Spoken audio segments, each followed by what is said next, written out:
अस्सलाम वालेकुम viewers, welcome to Urdu से यूट्यूब चैनल। अस्सलाम वालेकुम प्यारे व्यूअर्स, उर्दू से टीम की जानिब से एक और नई वीडियो के साथ हाजिर हैं।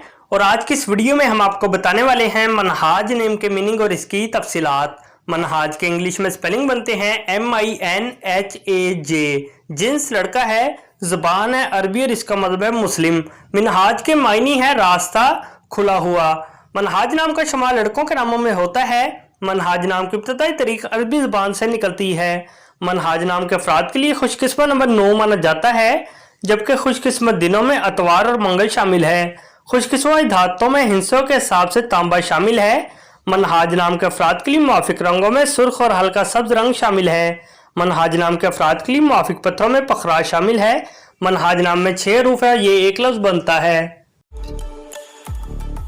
अपने नाम का मीनिंग जानने के लिए कमेंट बॉक्स में लिखिए, चैनल को सब्सक्राइब कीजिए, वीडियो को लाइक और शेयर कीजिए। Thanks for watching.